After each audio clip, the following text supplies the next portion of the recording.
ദൈവനാഥത്തിന് മാത്രം ഉണ്ടാകട്ടെ. മനോഹരമായ ഒരു ദിവസമാണ് ദൈവം നമുക്ക് നൽകിയിട്ടുള്ളത്. ഹോപ്പ് ചാനലിലൂടെ ദൈവത്തിൻ്റെ വചനം ശ്രവിക്കുന്ന നിങ്ങളെല്ലാവരെയും ദൈവത്തിൻ്റെ അതിപരിശുദ്ധ നാമത്തിൽ സ്വാഗതം ചെയ്തുകൊള്ളുകയാണ്. നമ്മുടെ ജീവിതത്തിൽ വിവാഹ ബന്ധത്തിലെ ജീവിതം, അതുപോലെ തന്നെ കുടുംബ ജീവിതം എപ്രകാരം നയിക്കണം എന്നതിനുള്ള ദൈവത്തിൻ്റെ വചനം നമുക്ക് ദൈവം നൽകിക്കൊണ്ടിരിക്കുകയാണ്. ഏതാനും 3 ദിവസങ്ങൾ അല്ലെങ്കിൽ 3 പ്രസംഗങ്ങൾ അത് തന്നെയാണ് ദൈവം നമ്മോട് സംസാരിച്ചത്.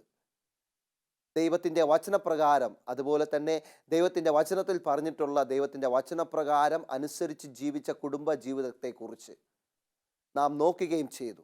വിവാഹബന്ധത്തിലൂടെ കുടുംബജീവിതം ആരംഭിക്കുന്നു. അതുപോലെ തന്നെ എപ്രകാരമുള്ളൊരു വിവാഹം നമ്മുടെ ജീവിതത്തിൽ ഉണ്ടാകണമെന്നും, അതുപോലെ ഒരു കുടുംബജീവിതം എപ്രകാരം നയിക്കണം, ഭാര്യ എപ്രകാരമായിരിക്കണം, ഭർത്താവ് എപ്രകാരമായിരിക്കണം, മക്കൾ എപ്രകാരമായിരിക്കണമെന്ന് നാം മനസ്സിലാക്കി. ഇയ്യോബിൻ്റെ കുടുംബ ജീവിതത്തെക്കുറിച്ച് നാം മനസ്സിലാക്കി. അതിൽ നിന്നും നമുക്ക് ദൈവം അനേക പാഠങ്ങൾ നമുക്ക് കൊണ്ടുതന്നു. അതുപോലെ നമ്മുടെ ആദ്യ മാതാപിതാക്കളായ ആദാമും ഹൗവയുടെയും ജീവിതത്തിൽ അവരുടെ ജീവിതം ദൈവം എപ്രകാരം നയിച്ചു, അവരുടെ ജീവിതത്തിൽ നിന്നും അനേക പാഠങ്ങൾ നമ്മുടെ ജീവിതത്തിൽ അല്ലെങ്കിൽ ഓരോ കുടുംബ ജീവിതത്തിൽ പകർത്തുവാൻ കഴിഞ്ഞു.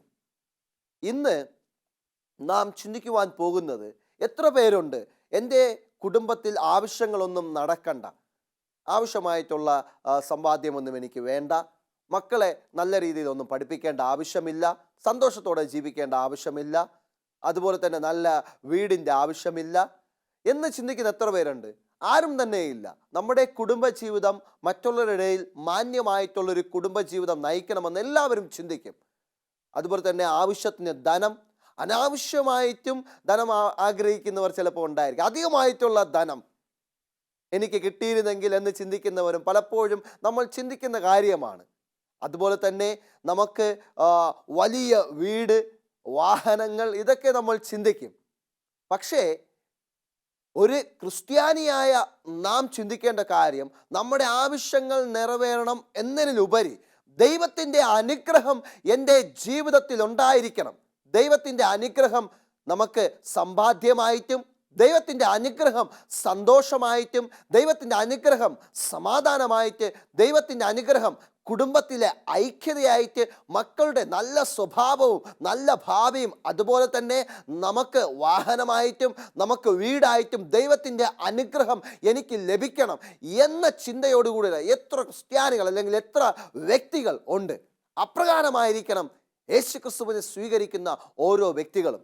അതുപോലെ തന്നെ എന്നെ ഈ ചാനലിലൂടെ, ഹോപ്പ് ചാനലിലൂടെ ശ്രവിക്കുന്ന എല്ലാവരും കർത്താവായ യേശുക്രിസ്തുവിൽ വിശ്വസിക്കുകയും യേശുക്രിസ്തുവിനെ സ്വന്തം രക്ഷിതാവായി സ്വീകരിക്കുകയും യേശുക്രിസ്തുവിൻ്റെ അനുഗ്രഹം എൻ്റെ കുടുംബത്തിൽ വേണമെന്ന് ചിന്തിക്കുകയും ചെയ്യുന്നവർ, നിങ്ങൾക്ക് തീർച്ചയായിട്ടും ആ അനുഗ്രഹം ഉണ്ടായിരിക്കും. ആമേൻ.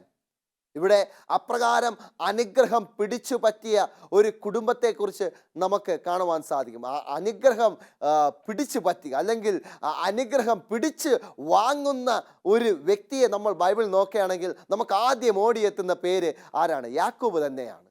അനുഗ്രഹം തൻ്റെ ജ്യേഷ്ഠൻ്റെ ജ്യേഷ്ഠാവകാശം പിടിച്ചു വാങ്ങി, തൻ്റെ ജ്യേഷ്ഠൻ്റെ അനുഗ്രഹങ്ങളെല്ലാം പിടിച്ചു വാങ്ങി. ഇതെല്ലാം നിനക്കുള്ളതാണ് യാക്കോബേ എന്ന് കർത്താവായ ദൈവം അരുളി ചെയ്തിട്ടും യാക്കോബിന് അത് ക്ഷമിക്കുവാനുള്ള ഒരു മനസ്സില്ലാതെ അതെല്ലാം പിടിച്ചു വാങ്ങുന്ന ഒരു അവസ്ഥ നമുക്ക് കാണുവാൻ സാധിക്കും. എന്നിരുന്നാലും യാക്കോബിൻ്റെ തെറ്റുകളെല്ലാം മനസ്സിലാക്കി ദൈവത്തിൻ്റെ വചനപ്രകാരം ജീവിച്ചപ്പോൾ ദൈവത്തിൻ്റെ അനുഗ്രഹം യാക്കോബിൻ്റെ ജീവിതത്തിൽ വന്നതായിട്ട് കാണുവാൻ സാധിക്കും. യാക്കോബിനെ ദൈവം അനുഗ്രഹിക്കുന്ന വാഗ്ദാനങ്ങളിൽ പ്രധാന വാഗ്ദാനം നമുക്ക് ബൈബിളിൽ നിന്ന് കാണുവാൻ സാധിക്കുന്നത് ഉൽപ്പത്തിയുടെ പുസ്തകം 35-ാം അധ്യായത്തിലാണ്. 35-ാം അധ്യായത്തിൽ അതിനു മുൻപ് നോക്കുമ്പോഴും യാക്കോബിന് ദൈവം അനുഗ്രഹങ്ങൾ നൽകി. എന്നിരുന്നാലും ദൈവം വീണ്ടും യാക്കോബിന് അനുഗ്രഹങ്ങൾ നൽകണമെന്നും ആഗ്രഹിച്ച് യാക്കോബിനോട് പറയുകയാണ്, യാക്കോബിനോട് സംസാരിക്കുകയാണ്. നാം ചിന്തിക്കേണ്ട ആവശ്യം, ദൈവം നമുക്ക് എപ്പോഴും ഓരോ കുടുംബക്കാർ, ഇന്ന് എന്നെ കേൾക്കുന്ന ഓരോ കുടുംബസ്ഥന്മാരും ഓരോ കുടുംബിനികളും അതുപോലെ തന്നെ എന്നെ കേൾക്കുന്ന സഹോദരങ്ങൾ, മക്കൾ എല്ലാം ചിന്തിക്കേണ്ട ആവശ്യമുണ്ട്. ഓരോ ദിവസവും ദൈവം നമ്മുടെ ജീവിതത്തിൽ അനുഗ്രഹം തരുവാൻ വേണ്ടി കാത്തുകൊണ്ടിരിക്കുകയാണ്.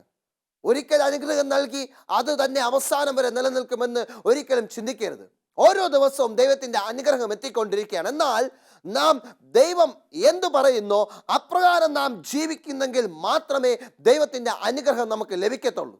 ഇവിടെ യഹോവ യാക്കോബിനോട് പറയുകയാണ്. ഉൽപ്പത്തിയുടെ പുസ്തകം 35-ാം അധ്യായം നമ്മൾ പഠിച്ചുകൊണ്ടിരിക്കുകയാണ്. നിങ്ങൾ ബൈബിൾ അത് വായിക്കുക. സമയപരിമിതി കാരണമാണ് ഞാനത് മുഴുവനും വായിക്കാത്തത്. എന്നാൽ നിങ്ങൾ അത് ശോധന ചെയ്യണം. എന്നാലേ ഞാൻ പറയുന്ന ദൈവം എന്നിലൂടെ പറയുന്ന കാര്യങ്ങൾ നിങ്ങളുടെ ജീവിതത്തിൽ പകർത്തുവാൻ കഴിയത്തുള്ളൂ. അതിന് 35-ാം അധ്യായത്തിൽ ആദ്യത്തെ ഭാഗം തന്നെ പറയുന്നത് ഇപ്രകാരമാണ്. യഹോവ യാക്കോബിനോട് പറയുന്നു, നിന്നെ ഞാൻ അനുഗ്രഹിച്ചൊരു സ്ഥലമുണ്ട്. ബഥേലിൽ വെച്ച് നീ ഞാനുമായിട്ട് മൽപ്പിടിച്ച ഒരു സ്ഥലമുണ്ട്. ആ സ്ഥലത്തിൽ നീ പോയി എനിക്ക് ഒരു യാഗപീഠം അർപ്പിക്കുക എന്ന് പറയുകയാണ്.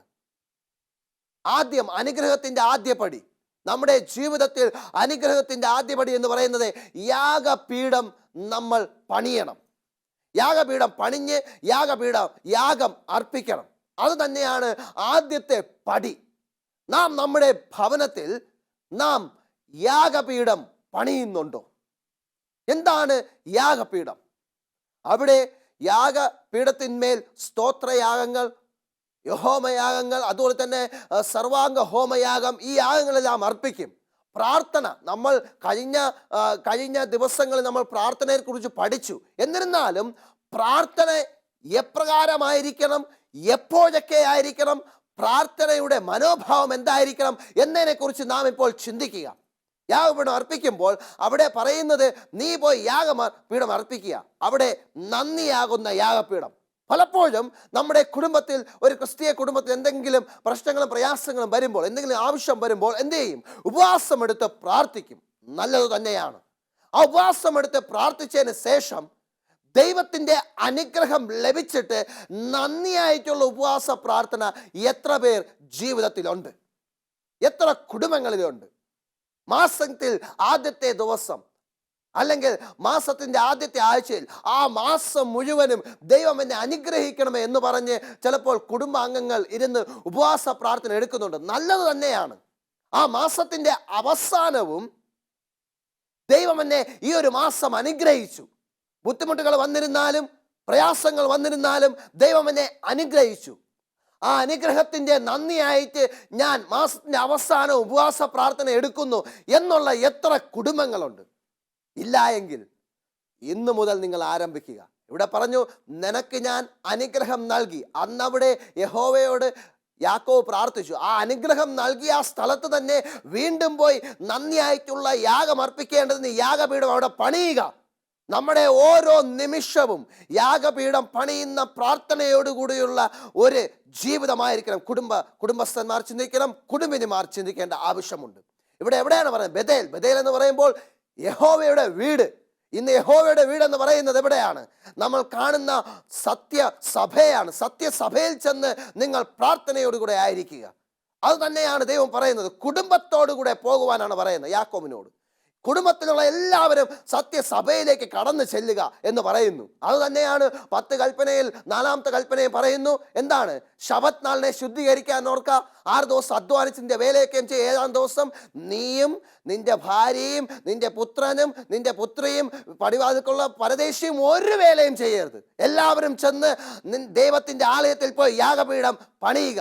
7 ദിവസം ദൈവം എന്നെ 6 ദിവസവും ദൈവം എന്നെ കാത്തുരക്ഷിച്ചു. 7ാമത്തെ ദിവസം ദൈവത്തിൻ്റെ യഹോവയുടെ ദിവസമാണ്. അന്ന് ഞാൻ പോയി എൻ്റെ ആലയത്തിൽ, ഞാൻ ദൈവം എനിക്ക് നൽകിയിട്ടുള്ള ആലയത്തിൽ പോയി ഞാൻ എൻ്റെ യാഗപീഠം അർപ്പിക്കുകയും ബാക്കിയുള്ള 6 ദിവസം ദൈവം എനിക്ക് പൂർണ്ണമായിട്ട് അനുഗ്രഹം നൽകും എന്ന പ്രത്യാശയോട് കടന്നു വരിക. ആമേൻ. അതുതന്നെയാണ് ദൈവം ഇവിടെ പറയുന്നത്. അപ്രകാരമുള്ള ഒരു യാഗപീഠം അർപ്പിക്കുന്ന ജീവിതം നിങ്ങളുടെ ഇടയിലുണ്ടോ? എന്നാൽ അങ്ങനെ ഒരു പ്രാർത്ഥനയും അങ്ങനെ ഒരു ശബദ ആരാധനയും അങ്ങനെ ഒരു കൂട്ടായ്മയ്ക്ക് പോകുമ്പോൾ നമ്മളുടെ മനോഭാവം എപ്രകാരമായിരിക്കണമെന്ന് വളരെ വ്യക്തമായിട്ട് 35-ാം അധ്യായം, ഉൽപ്പത്തിയുടെ പുസ്തകം 35-ാം അധ്യായം 2ാമത്തെ വാക്യത്തിൽ പറയുന്നു. യാക്കോബ് പറയുകയാണ്, ദൈവം പറഞ്ഞു, യാക്കോബിന് എത്ര ഭാര്യമാരുണ്ടെന്ന് നമുക്കറിയാം. 2 ഭാര്യമാരുണ്ട്. ആ ഭാര്യമാരോടും തൻ്റെ മക്കളോടും അതുപോലെ തന്നെ തനിക്കുള്ള എല്ലാവരോടും, തൻ്റെ സർവൻ്റ് അല്ലെങ്കിൽ തൻ്റെ വേലക്കാരോടും എല്ലാവരോടും പറയുകയാണ്, ദൈവം എന്നോട് പറഞ്ഞിട്ടുണ്ട്. ഒരു ദൈവം എന്നെ അനുഗ്രഹിച്ച ഒരു സ്ഥലമുണ്ട്. അത് ബഥേലാണ്, നിങ്ങൾക്ക് എല്ലാവർക്കും അറിയാമല്ലോ. അവിടെ ചെന്ന് ഒരു യാഗപീഠം പണിയുവാനും യാഗം അർപ്പിക്കുവാനും പറഞ്ഞിട്ടുണ്ട്. അതുകൊണ്ട് നാം ഒരു കാര്യങ്ങൾ ചെയ്യണം, നാം ഓരോ കാര്യങ്ങൾ ചെയ്യണം. എന്താണ് കാര്യം? യാക്കോബ് പറയുകയാണ്, നിങ്ങളുടെ ഇടയിലുള്ള അന്യദേവന്മാരെ നീക്കിക്കളഞ്ഞ് നിങ്ങളെ തന്നെ ശുദ്ധീകരിച്ച് വസ്ത്രം മാറുമെന്ന് പറയുന്നു. അമ്മേൻ. വളരെ വ്യക്തമായിട്ട് ഉൽപ്പത്തിയുടെ പുസ്തകം 35 അധ്യായം 2 വാക്യത്തിൽ പറയുകയാണ്, നിങ്ങളെ ശുദ്ധീകരിക്കുക, അന്യദേവന്മാരെ നീക്കിക്കളയുക, വസ്ത്രം മാറുക എന്ന് പറയുകയാണ്. ഇന്ന് ഓരോ കുടുംബത്തിൽ ദൈവത്തിൻ്റെ അനുഗ്രഹം ലഭിക്കുവാൻ ആദ്യം ചെയ്യേണ്ടത് ഏതിലും പ്രാർത്ഥനയോടെ ചെയ്യുക, ശബദ് അനുസരിക്കുക. രണ്ടാമത് ചെയ്യേണ്ടത് അപ്രകാരം അനുസരിക്കുവാൻ പോകുമ്പോൾ ഒരുക്കത്തോടുകൂടെ പോകുക. നമ്മൾ എല്ലാ കാര്യത്തിനും ഒരുക്കത്തോടുകൂടെ ചെയ്യാറുണ്ട്. പ്രാർത്ഥന ഒരുക്കത്തോടുകൂടെ ചെയ്യുന്നുണ്ടോ? ആരാധനകൾ ഒരുക്കത്തോടുകൂടെ ചെയ്യുന്നുണ്ടോ? ഏതൊരുക്കമാണ് അവിടെ ഉദ്ദേശിക്കുന്നത്? യഹോവ യാക്കോബിലൂടെ പറഞ്ഞ കാര്യമാണ് 3 കാര്യങ്ങൾ.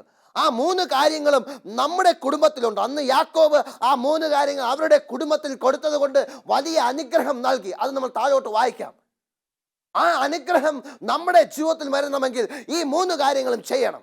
ആദ്യം പറയുന്നു, ഇടയിലുള്ള അന്യദേവന്മാരെ നീക്കിക്കളയണം. രണ്ടാമത്, നമ്മളെ തന്നെ ശുദ്ധീകരിക്കണം. മൂന്നാമത്, നമ്മളുടെ വസ്ത്രം മാറണം. എന്താണ് അന്യദേവന്മാരെ നീക്കിക്കളയുന്നത്? പലപ്പോഴും നിങ്ങൾ ചിന്തിക്കും, എൻ്റെ കുടുംബത്തിൽ അന്യദേവന്മാരൊന്നുമില്ല, ഞാൻ ജനിച്ച അന്ന് മുതലേ ഞാൻ ദൈവത്തെയാണ് ആരാധിച്ചു പോകുന്നത്, വേറെ ദേവന്മാരെ ആരാധിക്കുന്നില്ല. ഞാൻ ശബദോറും ഞാൻ പള്ളിയിൽ ചെല്ലുന്നുണ്ട്, അതുപോലെ തന്നെ പ്രാർത്ഥനയുണ്ട്. എൻ്റെ ജീവിതത്തിൽ ഒരു വിഗ്രഹങ്ങളുമില്ല. എൻ്റെ ജീവിതത്തിൽ ഞാൻ ഒരു പ്രാവശ്യം പോലും അന്യദേവ വിഗ്രഹങ്ങളെ ആരാധിക്കുവാൻ പോയിട്ടില്ല, അവരുടെ ആരാധന സ്ഥലങ്ങളിൽ പോയിട്ടില്ല. ഞാൻ ദൈവത്തെയാണ് പ്രാർത്ഥിച്ച് ജീവിക്കുന്നത്. അതുകൊണ്ട് അന്യദേവന്മാർ ഒന്നും എൻ്റെ ജീവിതത്തിൽ ഇല്ല എന്ന് ചിന്തിക്കുകയും എൻ്റെ ജീവിതത്തിൽ അത് മാറ്റേണ്ട ആവശ്യമില്ല എന്ന് പറയുകയും ചെയ്യുമ്പോൾ ഇവിടെ അന്യദേവനെ മാറ്റുക എന്ന് പറയുന്നത് എന്താണ് ഉദ്ദേശിക്കുന്നത്? നമുക്ക് വളരെ വ്യക്തമായിട്ട് അറിയാം. മുന്നോട്ട് നാം വായിക്കുമ്പോൾ, മുന്നോട്ടുള്ള അധ്യായങ്ങളിൽ നാം വായിക്കുമ്പോൾ, 31 അധ്യായങ്ങൾ, അതിൻ്റെ താഴോട്ടുള്ള അധ്യായങ്ങളെല്ലാം നാം വായിക്കുമ്പോൾ നമുക്ക് കാണുവാൻ സാധിക്കുന്നത്, യാക്കോബിൻ്റെ ഭാര്യ ലേയ എന്ത് ചെയ്യുന്നു? അവിടെ തൻ്റെ സ്വന്തം പിതാവിൻ്റെ ലാബാന്റെ വിഗ്രഹങ്ങളെ, ദേവന്മാരുടെ വിഗ്രഹങ്ങളെ മോഷ്ടിച്ചു കൊണ്ടുവരുന്നതായിട്ട് കാണുവാൻ സാധിക്കും. അവിടെ ഒരു അന്യദേവ ആരാധന അവിടെ നമുക്ക് കാണുവാൻ സാധിക്കും. എന്നാൽ മോഷ്ടിച്ചുകൊണ്ട് വന്നിട്ട് യാക്കോബിന്റെ ഭാര്യയെ കൊണ്ടുവന്ന് ആരാധിക്കുകയോ അല്ലെങ്കിൽ അതിനെ പൂജിക്കുകയോ ഒന്നും ചെയ്തില്ല. പക്ഷെ അവരുടെ ഇടയിൽ ആ അന്യദേവന്മാരുണ്ടായിരുന്നു. എന്തുകൊണ്ടാണ് അപ്രകാരം ലേയ ചെയ്തതെന്നും ചോദിച്ചു കഴിഞ്ഞാൽ, അന്നത്തെ അവരുടെ ആചാരം എന്ന് പറയുന്നത്, വിശ്വാസം എന്ന് പറയുന്നത്, ആരുടെ ഇടയിൽ ഈ ദേവന്മാരുടെ വിഗ്രഹമുണ്ടോ അവർക്ക് പിതാവിൻ്റെ വസ്തുവകകൾ ലഭിക്കുമെന്നാണ്. ലോകമോക സുഖം എന്ന് പറയുന്നത് അന്യദേവ ആരാധന തന്നെയാണ്. നാം വിഗ്രഹത്തെ ആരാധിക്കണമെന്നില്ല, നാം വിഗ്രഹങ്ങളെ പൂജിക്കണമെന്നില്ല. ലോകമോക സുഖങ്ങൾ നമ്മുടെ ജീവിതത്തിൽ ഉണ്ട് എങ്കിൽ അത് അന്യദേവ ആരാധന തന്നെയാണ്. ലോകത്തിൻ പ്രകാരം ജീവിക്കുക, ലോകത്തിൻ പ്രകാരം വസ്ത്രമണിയുക, ലോകത്തിൻ പ്രകാരം നമ്മളെ മറ്റുള്ളവരുടെ മുൻപിൽ നമ്മുടെ സൗന്ദര്യത്തെ നമ്മൾ ഉയർത്തി കാണിക്കുക, നമ്മുടെ സമ്പത്തിനെ നമ്മൾ ഉയർത്തി കാണിക്കുക, ലോകത്തിൻ്റെ പ്രകാരം നമ്മുടെ മക്കളെ വളർത്തുക, ലോകത്തിൻ്റെ പ്രകാരം ഭാര്യ ഭർത്താക്കന്മാർ ജീവിക്കുക. അവരുടെ ചിന്തയും പ്രവൃത്തിയുമെല്ലാം ലോകമോക സുഖത്തിലേക്ക് പോകുകയാണെങ്കിൽ അവിടെ ഒരു അന്യദേവ ആരാധന വരികയാണ്. അതിനെ നീക്കിക്കളയുവാൻ വേണ്ടിയാണ് യാക്കോബ് പറയുന്നത്. ഇന്നും യാക്കോബിന്റെ വചനത്തിലൂടെ ദൈവം നമ്മളടുത്ത് പറയുകയാണ്, നിങ്ങൾക്ക് അനുഗ്രഹം വേണമെങ്കിൽ നിങ്ങൾ പ്രാർത്ഥനയോടുകൂടെ നിങ്ങൾ തുടങ്ങുക, പ്രാർത്ഥനയോടെ അവസാനിക്കുക. ആ പ്രാർത്ഥനയിലൂടെ അനുഗ്രഹം നമുക്ക് ലഭിക്കണമെങ്കിൽ ലോകമോക സുഖങ്ങൾ മാറി ജീവിച്ചു കഴിഞ്ഞാൽ തീർച്ചയായിട്ടും ദൈവത്തിന്റെ അനുഗ്രഹം നിങ്ങളുടെ ഇടയിൽ ഉണ്ടായിരിക്കും. ആമേൻ. അന്യദേവനെ മാറ്റുക എന്ന് പറയുന്നത് ലോകമോക സുഖത്തെ നിങ്ങളുടെ ഇടയിൽ നിന്നും മാറ്റുവാൻ ദൈവം നിങ്ങളോട് ചോദിക്കുകയാണ്. എന്നെ കേൾക്കുന്ന ദൈവത്തിൻ്റെ ജനമേ, നിങ്ങൾ ലോകമോക സുഖങ്ങളെല്ലാം മാറ്റിവെച്ച് കഷ്ടതയും അനുഭവിച്ച് നിങ്ങൾ നിൽക്കണമെന്നല്ല പറയുന്നത്. മറ്റുള്ളവരെക്കാളും ലോകത്തുള്ളവരെക്കാളും നിങ്ങൾക്ക് ഞാൻ അനുഗ്രഹം തരുവാൻ പോകുന്നു, നിങ്ങൾക്ക് സന്തോഷം നൽകുവാൻ പോകുന്നു. ലോകത്തിൽ നിങ്ങൾ എന്ത് നേടിയാലും സംതൃപ്തി, മനസ്സിൻ്റെ സംതൃപ്തി നേടില്ല. ആ സംതൃപ്തി നിങ്ങൾക്ക് നൽകുവാൻ പോകുകയാണ്. ആ അനുഗ്രഹം നിങ്ങൾക്ക് നൽകുവാൻ പോകുകയാണ്. ആ അനുഗ്രഹത്തിന് വേണ്ടി നിങ്ങളുടെ ഇടയിലുള്ള ലോകമോക സുഖത്തെ മാറ്റിവെക്കുക എന്ന് കർത്താവായ യേശു ക്രിസ്തു ദിനം പ്രതി നിങ്ങളുടെ വാതിൽക്ക് വന്ന് മുട്ടുമ്പോൾ ലോകമോക സുഖങ്ങൾ മാറ്റുന്ന പ്രാർത്ഥനയോടുകൂടിയുള്ള ജീവിതത്തിൽ ആ വാതിൽ നിങ്ങൾ യേശു ക്രിസ്തുവിന് വേണ്ടി തുറന്നു കൊടുക്കുകയാണെങ്കിൽ തീർച്ചയായിട്ടും നിങ്ങളുടെ ജീവിതത്തിൽ യാക്കോബിന് പിന്നിലുള്ള അനുഗ്രഹം വന്നതുപോലെ നിങ്ങളുടെ ജീവിതത്തിലും വരും. ആമേൻ. ആദ്യത്തെ നിങ്ങൾ ചിന്തിക്കേണ്ടത് ലോകമോക സുഖങ്ങൾ മാറ്റുവാൻ പറഞ്ഞു. രണ്ടാമത് തന്നെത്താൻ ശുദ്ധീകരിക്കുവാൻ പറഞ്ഞു. വ്യക്തിപരമായിട്ടുള്ള പ്രാർത്ഥന. ശുദ്ധീകരിക്കണം. ആ നീക്കിയ അവരുടെ മനസ്സിലുള്ള ആ ചിന്തകളെല്ലാം നീക്കി പിന്നെ ശുദ്ധീകരിക്കണം. എന്താണ് ശുദ്ധീകരിച്ചത്? അവർ ലോകമോക സുഖങ്ങൾ കൊണ്ട് നേടിയതെല്ലാം അവരിൽ നിന്നും അഴിച്ചു മാറ്റി. ഇന്ന് എത്ര കുടുംബം അങ്ങനെ ഒരുങ്ങുന്നുണ്ട്? ചിലപ്പോൾ ഈ പ്രസംഗിക്കുന്ന എനിക്ക് തന്നെ അങ്ങനെ ഒരു ഒരുക്കം ചിലപ്പോൾ വന്നിട്ടില്ലായിരിക്കാം, ചിലപ്പോൾ നമുക്ക് ചിന്തിച്ചിട്ടില്ലായിരിക്കാം. പക്ഷേ അപ്രകാരം നാം ചിന്തിക്കണം എന്നാണ് ഇവിടെ ദൈവത്തിൻ്റെ വചനം പറയുന്നത്. അപ്രകാരമുള്ള ഒരു ചിന്ത നമുക്ക് ഉണ്ടായിരിക്കണം. അന്യദേവന്മാരെ മാറ്റുകയും അത് ശുദ്ധീകരിക്കണം. ലോകമോക സുഖങ്ങൾ കൂടി നമ്മൾ എന്ത് സമ്പാദിച്ചോ അതെല്ലാം നാം പ്രാർത്ഥനയോടുകൂടെ നീക്കി നമ്മളെ തന്നെ ശുദ്ധീകരിച്ച് നമ്മുടെ ഭവനത്തെ ശുദ്ധീകരിക്കുക. ലോകമോക സുഖങ്ങൾ കൊണ്ട് നമ്മൾ എന്തെങ്കിലും വാങ്ങിയിട്ടുണ്ടെങ്കിൽ, നമ്മുടെ കുടുംബത്തിൽ എന്തെങ്കിലും ഉണ്ടെങ്കിൽ അതിനെ നിങ്ങൾ ശുദ്ധീകരിക്കുക, അതിനെ നിങ്ങൾ അവിടെ നിന്നും മാറ്റുക എന്ന് പറയുന്നു. എന്തെങ്കിലും ധനം സമ്പാദിച്ചിട്ട് പോയിട്ടുണ്ടെങ്കിൽ അത് നിങ്ങൾ ക്ഷമയോടുകൂടെ, സക്കായി എന്ത് ചെയ്തു?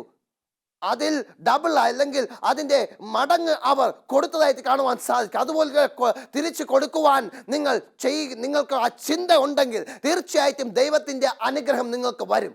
ആ ചിന്തയാണ് ഇന്ന് ദൈവം നിങ്ങളുടെ ചോദിക്കുന്നത്. ദൈവം ഒരു പാപം ക്ഷമിക്കുവാൻ പോകുമ്പോൾ, ഓക്കെ, പാപം ക്ഷമിക്കുവാൻ പോകുന്നു, എന്നാൽ നിങ്ങൾ പാപം കൊണ്ട് നേടിയതൊക്കെ നിങ്ങളുടെ ചുറ്റും ഉണ്ടെങ്കിൽ അതൊരു പാപക്ഷമ അവിടെ വരുന്നില്ല. നിങ്ങൾ എന്തൊക്കെ പാപത്തിന്റെ ചിന്തയുണ്ട് അല്ലെങ്കിൽ എന്തൊക്കെ ലോകമോക സുഖത്തോടുകൂടെ നേടിയോ അത് നിങ്ങളുടെ മനസ്സിൽ നിന്ന് ഉപേക്ഷിക്കുക, നിങ്ങളുടെ ജീവിതത്തിന് ഉപേക്ഷിക്കുക. എന്നിട്ട് ദൈവത്തിന്റെ വചനം കൊണ്ട് നിങ്ങളെ ശുദ്ധീകരിക്കുക എന്ന് തന്നെയാണ് ഇവിടെ പറയുന്നത്. ആമേൻ. ഇന്ന് നമ്മുടെ ജീവിതത്തിൽ ലോകമോക സുഖങ്ങളെല്ലാം മാറ്റിവെച്ച് എൻ്റെ കഴിഞ്ഞകാല ജീവിതത്തിൽ ലോകമോക സുഖങ്ങൾ കൊണ്ട് ഞാൻ നേടിയെടുത്തതെല്ലാം ഞാൻ ഇവിടെ നിന്ന് ഉപേക്ഷിക്കുവാൻ പോകുന്നു എന്ന ചിന്തയോടെ ഉള്ളപ്പോൾ നിങ്ങൾ അന്യദേവന്മാരെ നീക്കുകയും നിങ്ങളുടെ ഇടയിൽ നിങ്ങളെ തന്നെ ശുദ്ധീകരിക്കുകയും ചെയ്യുന്നു. ആമേൻ. എന്നെ കേൾക്കുന്ന ദൈവത്തിൻ്റെ ജനമേ, അനുഗ്രഹം നിങ്ങളുടെ ഭവനത്തിൽ വന്ന് വാതിൽക്കൽ മുട്ടുകയാണ്. നിങ്ങളുടെ ഇടയിലുള്ള ലോകമോക സുഖമാകുന്ന അന്യദേവന്മാരെ നീക്കിക്കളയുക, നിങ്ങളെ തന്നെ ശുദ്ധീകരിക്കുക. പിന്നെ ഒരു കാര്യം പറയുന്നു, വസ്ത്രം മാറുവാൻ പറയുന്നു. ശുദ്ധീകരിച്ചാൽ മാത്രം പോരാ. ശുദ്ധീകരിക്കുമ്പോൾ അഴുക്കാകുന്ന വസ്ത്രങ്ങളെല്ലാം നിങ്ങൾ എന്ത് ചെയ്യുന്നു? നിങ്ങളിൽ നിന്ന് മാറുന്നു. നിങ്ങൾ നഗ്നരെ പോലെയാകുന്നു. അവിടെ നിങ്ങളുടെ വസ്ത്രം കർത്താവായ യേശു ക്രിസ്തുവാകുന്ന വസ്ത്രം നിങ്ങൾ അണിയേണ്ട ആവശ്യമുണ്ട്. ആ നീതിയാകുന്ന വസ്ത്രം നിങ്ങൾ അണിയേണ്ട ആവശ്യമുണ്ട്.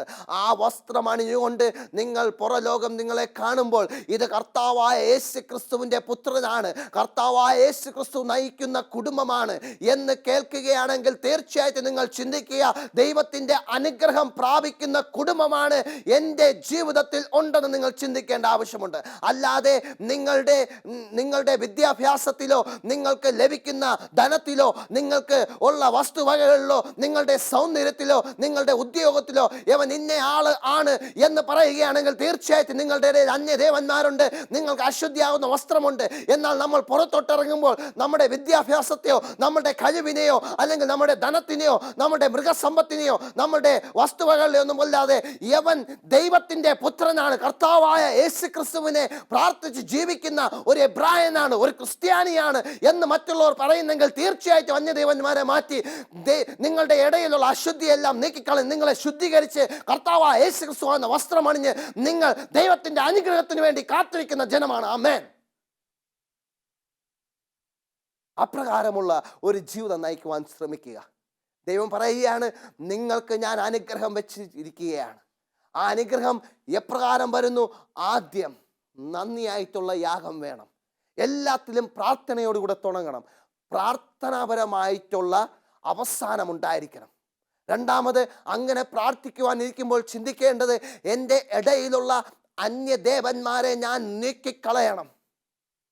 ഞാൻ എന്നെ തന്നെ ഞാൻ ശുദ്ധീകരിക്കണം. വസ്ത്രം മാറണം, ക്രിസ്തുവാകുന്ന വസ്ത്രം അണിയണം. എന്നെ കാണുമ്പോൾ ക്രിസ്തുവിൻ്റെ വചനം എന്നിലൂടെ കാണണം. എൻ്റെ വാക്കിലൂടെ, എൻ്റെ നോട്ടത്തിലൂടെ, എൻ്റെ സംസാരത്തിലൂടെ, എൻ്റെ പ്രവൃത്തിയിലൂടെ കാണുകയാണെങ്കിൽ തീർച്ചയായിട്ടും ദൈവത്തിൻ്റെ അനുഗ്രഹം പ്രാപിക്കുന്ന കുടുംബമാണെന്ന് നമുക്ക് പൂർണ്ണമായിട്ടും പറയാൻ സാധിക്കും. അപ്രകാരം ജീവിച്ചപ്പോൾ അവിടെ ഒരു വാഗ്ദാനം നൽകുകയാണ്. നീ ഇനി മുതൽ യാക്കോബല്ല, നീ ഇനി മുതൽ ഇസ്രായേലാണെന്ന് നൽകുകയാണ്. നിന്റെ സന്തതി നിനക്ക് അനുഗ്രഹമായിട്ട് കാണും. നിന്റെ സന്തതി, നിന്റെ തലമുറയിൽ നിന്നും രാജാക്കന്മാരുണ്ടാകും, പ്രഭുക്കന്മാരുണ്ടാകും, നേതാക്കന്മാരുണ്ടാകുമെന്ന് പറയുന്നു. നിന്റെ സന്തതി കനാൻ ദേശം കാണുമെന്ന് പറയുന്നു. ആ വാഗ്ദാനമാണ് ദൈവം നമുക്ക് നൽകുന്നത്. ഈ ഭൂമിയിലുള്ള വസ്ത്രമോ, ഈ ഭൂമിയിലുള്ള ധനമോ, ഈ ഭൂമിയിലുള്ള മാനമോ അല്ല. നിന്റെ സന്തതി, ഇന്ന് കുടുംബത്തിൽ പറയുന്നത്, നിന്റെ തലമുറ മറ്റുള്ളവരുടെ ഇടയിൽ പ്രഭുക്കന്മാരായിരിക്കും. ദൈവത്തിൻ്റെ വചനപ്രകാരം പ്രഭുക്കന്മാരായിരിക്കും. അവിടെ കനാൻ ദേശം കാണുമെന്ന് പറഞ്ഞതുപോലെ നീയും നിന്റെ തലമുറയും വരുവാനുള്ള സ്വർഗീയ കനാൻ ദേശം നിങ്ങൾ കാണും എന്ന വലിയ വാഗ്ദാനം ദൈവം നമുക്ക് നൽകുമ്പോൾ, അതെല്ലാം മാറ്റിവെച്ച് ലോകമോഹ സുഖങ്ങളും നമ്മളെ തന്നെ ശുദ്ധീകരിക്കാതെ വസ്ത്രം മാറാതെ ജീവിക്കുകയാണെങ്കിൽ ലോകത്തിൻ്റെ അനുഗ്രഹങ്ങൾ ലഭിക്കും. അവസാന കർത്താവായ യേശു ക്രിസ്തുവിൻ്റെ വാഗ്ദാനവും അനുഗ്രഹവും വരുവാൻ പോകുമ്പോൾ അതെല്ലാം വേറൊരു സ്ഥലത്തേക്ക് മാറ്റിക്കൊടുക്കുകയും വേറൊരു കുടുംബത്തേക്ക് മാറ്റിക്കൊടുക്കുകയും നമ്മളുടെ കുടുംബം ആ അന്ത്യ നാശത്തിലേക്കും അതുപോലെ തന്നെ അന്ധകാരത്തിലേക്ക് പോവുകയും ചെയ്യും.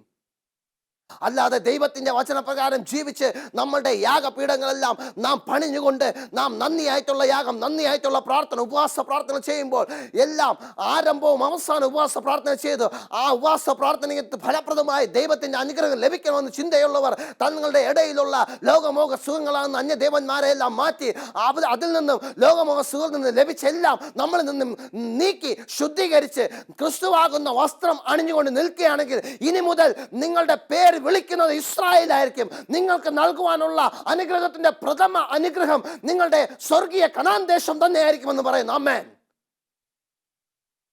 എന്നെ കേൾക്കുന്ന ദൈവത്തിന്റെ ജനമേ, ആ സ്വർഗീയ കനാൻ ദേശമാകുന്ന അനുഗ്രഹം യാക്കോബിന് നൽകിയതുപോലെ ഇന്ന് നമുക്ക് നൽകുവാൻ ദൈവം കാത്തിരിക്കുകയാണ്.